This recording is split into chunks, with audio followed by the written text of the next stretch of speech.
আজিৰ নিবেদন হাঁহৰ মাংস। হাঁহৰ মাংসৰ কাৰণে গাইজ আমি যাই পালোঁ অৰুণাচলৰ একদম উমৰাংচুৰ পূৰা পাহাৰৰ মাজত কলতলি। হাঁহ চাফা কৰি লৈছোঁ পূৰা পাহাৰৰ মাজতেই ওপৰতে গামচা চামচা হাফ পেণ্ট চাফ পেণ্ট পিন্ধি গৈছোঁ উমৰাংচুত।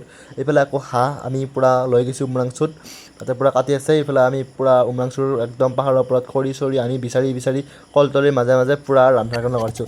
আদা নহৰু খুন্দি গুড়া কৰি দিছোঁ। এইফালে পূৰা হাঁহৰ মাংস দিছোঁ একদম পাহাৰৰ ওপৰত উমৰাংচুৰ একদম হ'ব আৰু এতিয়া খোৱাহে কথা।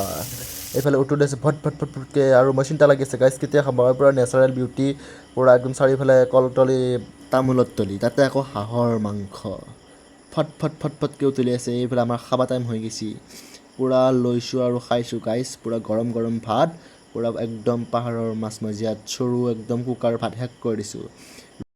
পৰা যাই আছোঁ গাইজ, পূৰা পাহাৰ বগাই বগাই ৰাতি হৈ গ'ল গাইজ, পূৰা পাহাৰ বগাই বগাই যাই আছোঁ। এইবিলাক পাহাৰ